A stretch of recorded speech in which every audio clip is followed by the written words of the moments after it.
오늘 밤에도 주님의 놀라운 은혜와 능력이 함께하는 복된 밤이 되기를 주님의 이름으로 축원합니다. 오늘 말씀은 3절에서부터 11절까지 이어진 사건으로 바리새인들과 서기관들이 현장에서 간음한 여인을 잡아와 예수님을 시험한 내용을 다루고 있습니다. 3절 4절에 보면 서기관과 바리새인들은 간음하던 여인을 현장에서 붙잡아 주님 앞에 데리고 나옵니다.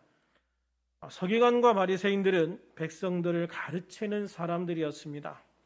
그들은 하나님의 말씀이 백성들에게 어떻게 적용되는지를 연구하고 백성들에게 그것을 가르쳐서 백성들이 죄를 범하지 않고 하나님의 말씀에 순종해 살도록 하는 것이 그들에게 주어진 가장 중요한 사명이었던 것입니다. 그럼에도 이들은 아침부터 저녁까지 백성들에게 진리를 가르치시는 예수님과는 달리 백성은 가르치지 않고 죄인을 색출하고 정죄하는 일에만 몰두하고 있었던 것으로 보입니다. 서기관과 바리새인들은 현장에서 간음한 여인을 잡기 위해 밤새 잠복할 것이 아니라 그 시간에 백성들이 간음죄를 짓지 않도록 교육하고 가르쳐야 했던 것이죠. 그럼에도 이들은 이 여인이 간음죄를 짓기까지 기다렸다가 현장에서 잡아와 정죄하고 심판하기 위해서 밤새 힘을 쓴 것입니다. 또한 그렇게 잡아온 여인을 예수님을 함정에 빠뜨리기 위해 예수님이 백성을 가르치는 장소에 데리고 나온 것이죠. 우리는 이런 모습을 보면서 교회 지도자들의 책임이 무엇인지 다시 한번 생각해 보게 됩니다. 교회는 성도들의 죄를 정죄하는 곳이 아니라 성도들이 죄를 범하지 않도록 가르치는 곳이어야 한다라고 하는 것이죠. 그리고 혹시 죄를 범하였을지라도 그 죄를 정죄하기보다는 용서하고 포용하면서 다시는 그 죄를 범하지 않도록 가르치는 곳이어야 한다는 것이죠. 어쨌든 이 여인을 잡아온 서기관과 바리새인들은 이 여인을 어떻게 처리했으면 좋겠느냐고 예수님께 물으면서 율법에는 이렇게 간음한 여자를 반드시 돌로 쳐서 죽이라고 했습니다 라는 말을 덧붙입니다. 6절에 보면 그들이 이렇게 말함은 고발할 조건을 얻고자 하여 예수를 시험함이라 라고 기록하고 있죠. 이들은 예수님이 어떻게 말하든 자신들이 놓은 올무에 걸릴 거라고 생각하면서 이 여인의 판결을 예수님께 맡긴 거예요. 만약 예수님이 율법에 기록한 대로 이 여인을 돌로 쳐 죽이라고 말씀하신다면 예수님의 가르침과 행동에 근본적인 문제가 생기게 되어집니다. 원수도 사랑하고 용서하라고 하는 주님의 가르침과 이웃의 잘못을 용서하라고 하는 주님의 가르침에 모순되는 행동을 예수님 스스로가 하게 되는 것이죠. 이로 인해서 예수님은 세리와 창녀까지도 용서하시고 사랑하시는 사랑과 은혜의 메시아, 사랑과 은혜의 메시아라는 명성을 잃게 될 것입니다. 반대로 예수님이 이 여인을 그냥 용서해 주라라고 말씀하신다면 그들은 예수님의 율법을 지키지 않는 자라는 죄명을 달아 신성 모독자라 오라 붙였을 겁니다. 또한 예수님이 이와 같이 더러운 죄를 조장하는 불의한 자라는 소문을 퍼뜨리고 정죄했을 겁니다. 예수님은 이들의 질문에 이러한 간교한 덫이 숨겨져 있다는 것을 아시고 즉시 답변을 하지 않으시고 잠시 여유를 두십니다. 예수님이 즉시 답변을 하지 않으신 이유는 그들의 흥분을 가라앉히기 위해서였을 거다라는 생각이 들어요. 사람들이 흥분한 상태에서는 상대방의 말을 듣지 않아요. 그래서 사람이 흥분해 있을 때는 어떤 말을 해도 소용이 없어요. 이런 데서 주님이 참 지혜롭다라는 생각을 하게 되죠. 주님은 시간을 끄시면서 그들이 흥분을 가라앉히고 주님의 말씀을 들을 준비가 될 때까지 기다리셨습니다. 마태복음 10장 16절에서 주님은 세상에 파송될 제자들을 향해서 보라, 내가 너희를 보냄이 양을 이리 가운데로 보낸과 같도다. 그러므로 너희는 뱀같이 지혜롭고 비둘기같이 순결하라. 너희는 뱀같이 지혜롭고 비둘기같이 순결하라라고 당부하십니다. 이처럼 우리들은 같은 성도끼리도 항상 지혜롭게 말을 할 수 있어야 됩니다. 특별히 이방인들로 볼 수 있는 불신자들과는 더욱더 지혜롭게 말을 할 수 있어야 되죠. 특별히 예수님은 잠시 침묵하신 후에 몸을 굽혀 손가락으로 땅에 뭔가를 쓰셨습니다. 내용이 뭔지는 알 수 없어요. 그런 내용은 나오지 않습니다. 분명한 것은 예수님이 땅에 쓰신 글이 사람들의 마음에 양심의 가책을 느끼게 만들었다는 거예요. 예수님이 손가락으로 뭔가 땅에 쓰시고는 이런 말씀을 하십니다. 너희 중에 죄 없는 자가 먼저 돌로 쳐라. 너희 중에 죄 없는 자가 먼저 돌로 쳐라. 그리고는 다시 몸을 굽혀 손가락으로 땅에 뭔가를 쓰셨습니다. 아마도 이 내용은 예수님이 너희 중에 죄 없는 자가 먼저 돌로 치라 말씀하시기 전에 쓰신 내용과 연관되어진 내용이었을 거라고 생각을 합니다. 이로 미뤄보건대 그곳에 모인 사람들의 죄를 적지 않으셨을까 하는 생각을 하게 되죠. 분명한 것은 예수님이 너희 중에 죄 없는 자가 먼저 돌로 치라 말씀하셨을 때 사람들의 양심의 가책을 느껴서 어른으로 시작하여 젊은이까지 하나씩 나가고 오직 예수님과 그 가운데 섰는 여자만 남았다라고 하는 것이죠. 여기서 예수님이 말씀하신 죄 없는 자라는 말은 성경에 기록된 헬라어 의미를 보면 외적으로 죄가 없는 자가 아니라 모든 죄에 대하여 완전 무결한 의인을 가리키는 말이다라고 그랬어요. 모든 죄에 대하여 완전 무결한 의인을 가리키는 말이다. 그러므로 예수님의 말씀은 이런 것이라고 생각을 해요. 좋다. 율법대로 이 여인을 쳐라. 그러나 자신이 하나님 앞에서 아무 죄도 짓지 않은 완전 무결한 의인이라고 생각하는 자만 이 여인에게 돌을 던져라 라고 하는 것이죠. 예수님은 마태복음 5장 27, 28절에서 이렇게 말씀하십니다. 또 간음하지 말라 하였다는 것을 너희가 들었으나 나는 너희에게 이르노니 음욕을 품고 여자를 보는 자마다 이미 마음에 간음하였느니라. 예수님은 죄의 개념을 겉으로 드러난 행동에 국한시키지 않고 사람의 마음 속까지도 이렇게 확장시키는 것을 볼 수가 있어요. 유대인들은 사람들의 행동에 초점을 맞췄어요.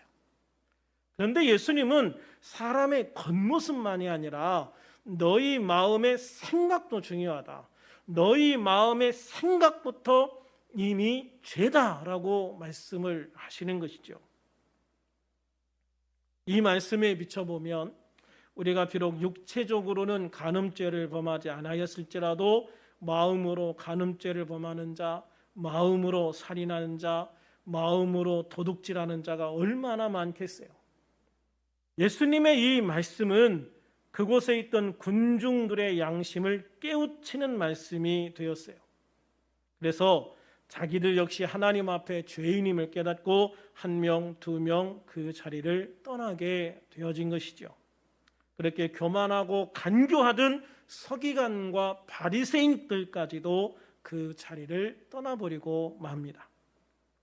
또한 죄를 지어 끌려온 여인의 양심을 깨우치고 자신을 돌아보는 계기가 된 말씀이기도 합니다. 이것은 죄를 짓다 끌려와서 돌에 맞는 것보다 오히려 더 강하게 다시는 죄를 짓지 않겠다는 다짐을 한 계기가 되었을 거예요. 예수님은 11절에서 홀로 남은 이 여인을 향해 말씀하십니다. 나도 너를 정죄하지 아니하노니 가서 다시는 죄를 범하지 말라. 나도 너를 정죄하지 아니하노니 가서 다시는 죄를 범하지 말라. 주님은 이렇게 이 여인을 긍휼과 사랑으로 용서해 주셨습니다. 그러나 이 여인이 반복해서 같은 죄를 짓게 된다면 오늘 주님의 용서는 아무 의미가 없게 되어질 거예요. 그래서 다시는 죄를 범하지 말라고 신신당부 말씀하시는 겁니다.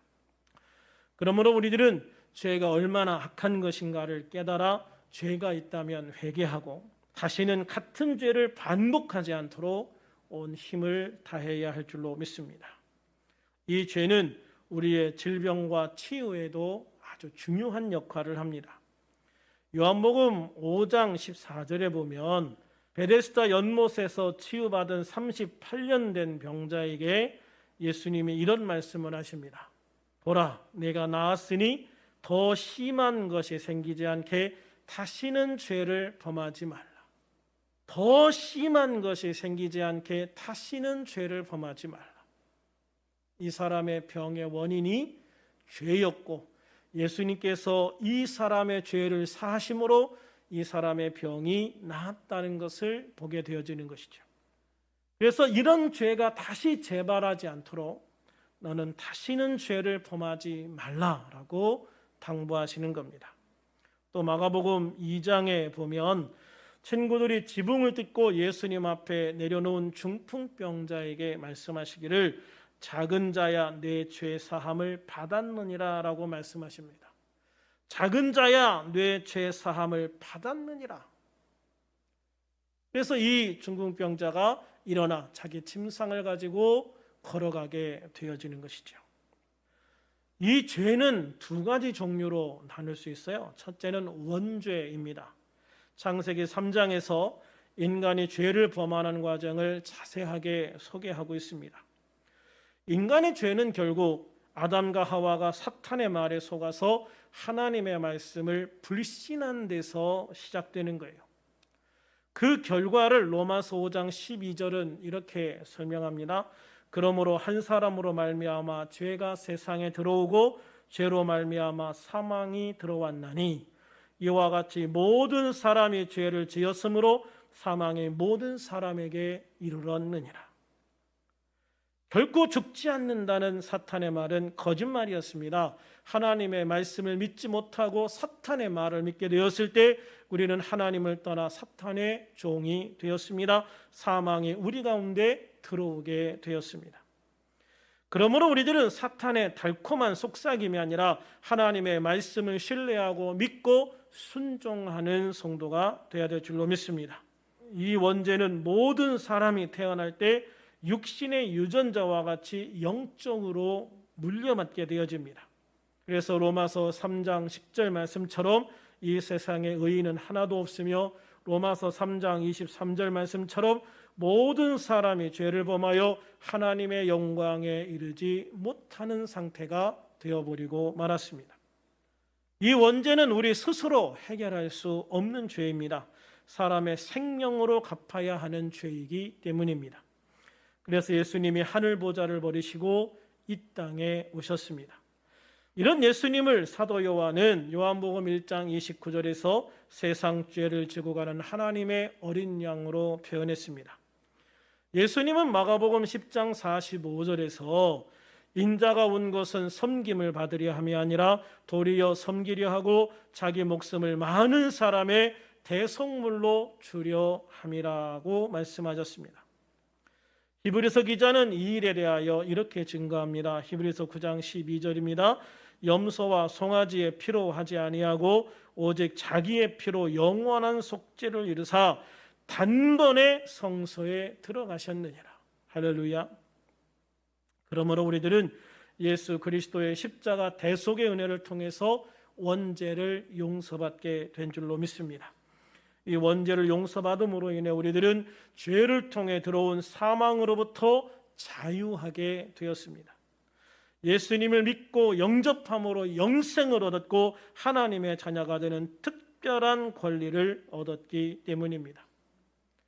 또한 예수님을 통해 하나님의 백성, 하나님의 자녀가 된 것은 우리가 살면서 겪게 되는 모든 연약함과 병으로부터 구원받게 되는 놀라운 은혜로 이어지게 되었습니다.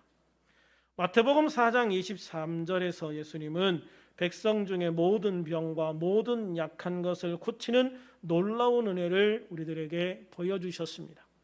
예수님의 이 사역과 자연스럽게 연결되는 것이 우리가 태어난 이후 스스로 지은 자범죄에 대한 회개입니다. 자범죄는 우리가 살아가면서 하나님을 믿지 못하고 하나님을 신뢰하지 못함으로 인해 지은 죄들입니다. 로마서 1장 29절에서 31절에 보면 우리들이 이 땅에 짓는 죄의 모습들이 나와 있습니다. 같이 읽어볼까요? 시작. 곧 모든 불의, 추악, 탐욕, 악의가 가득한 자요, 시기, 살인, 분쟁, 사기, 악독이 가득한 자요, 수근수근하는 자요, 비방하는 자요, 하나님께서 미워하시는 자요, 능욕하는 자요, 교만한 자요, 자랑하는 자요, 악을 도모하는 자요, 부모를 거역하는 자요, 우매한 자요, 배약하는 자요, 무정한 자요, 무자비한 자라. 성경은 이 모든 것들이 하나님을 마음에 두기를 싫어하는 사람들이 짓는 죄의 목록들이다라고 말씀하고 있습니다. 32절은 이와 같은 죄를 짓는 자들은 사형에 해당한다고 분명하게 말씀하고 있습니다. 죄의 결과는 결국 죽음으로밖에 갚을 수 없는 것이기 때문입니다. 예수님은 이렇게 죄를 짓는 사람들에게 회개의 기회를 주셨습니다. 침례 요한도 마태복음 3장 2절에 보면 회개하라 천국이 가까웠느니라 라고 말씀하시면서 회개에 합당한 열매를 맺으라고 선포하십니다. 마태복음 4장 17절에 보면 예수님도 사역을 시작하시면서 회개하라 천국이 가까웠느니라 라고 말씀하셨습니다. 베드로후서 3장 9절에는 주의 약속은 어떤 이들이 더디다고 생각하는 것 같이 더딘 것이 아니라 오직 주께서는 너희를 대하여 오래 참으사 아무도 멸망하지 아니하고 다 회개하기에 이르기를 원하느니라 라고 말씀하셨습니다. 예수님의 재림이 늦어지는 이유는 우리들이 다 회개하여 멸망하지 않고 구원받을 수 있게 하기 위해서 지금도 참고 기다리고 계시다는 말씀입니다. 이렇게 우리가 죄를 회개하였을 때 죄로 인해 시작된 우리의 질병들이 치유되기 시작하고 우리의 삶에 하나님의 은혜가 부어지기 시작합니다.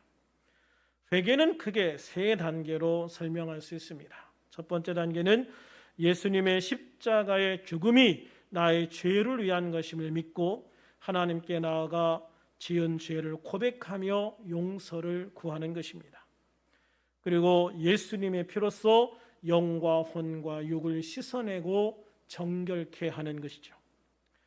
두 번째 단계로는 예수님께서 십자가의 저주를 받으신 것이 내가 받아야 할 저주를 대신 받으신 것임을 믿고 내게 임한 저주를 예수님의 십자가로 옮겨놓는 것입니다. 그리고 예수님의 십자가 안에서 하나님께서 주시는 은혜와 축복을 간구하는 거예요. 세 번째 단계로는 죄를 짓게 만들고 그 죄를 근거로 우리 안에 저주를 가지고 들어온 악한 영들을 예수님의 이름으로 대적하고 쫓아내는 겁니다. 회개의 문제는 다음에 한 번 더 자세하게 다루도록 하겠습니다. 이제 말씀을 정리합니다. 중요한 것은 우리의 삶 속에 죄로 인해 들어온 질병들이 내가 생각한 것보다 훨씬 더 많다는 사실입니다. 그러므로 우리들은 예수님처럼 긍휼과 자비와 사랑의 마음으로 죄를 지은 자들을 포용하고 용서해야 하지만 또 한편으로는 우리가 살아가면서 짓는 죄들에 대한 심각성을 깨닫고 적극적으로 죄를 찾아 회개하는 신앙을 가져야 될 줄로 믿습니다. 그리고 같은 죄를 반복하지 않도록 힘써 죄가 우리 안에 발붙이지 못하게 하고 주님의 은혜만이 우리의 삶이 될 수 있도록 주님의 은혜만이 가득한 우리의 삶이 될 수 있도록 힘쓰는 우리들이 되어야 될 줄로 믿습니다. 그리하여 용서받은 죄인으로서 주님의 말씀과 진리로 살아가는 복된 성도가 되어서 주님의 능력으로 영과 혼과 육과 환경의 모든 질병을 치유하고 온전한 삶으로 하나님께 영광 돌리는 복된 우리들이 될 수 있기를 우리 주님의 이름으로 축원합니다.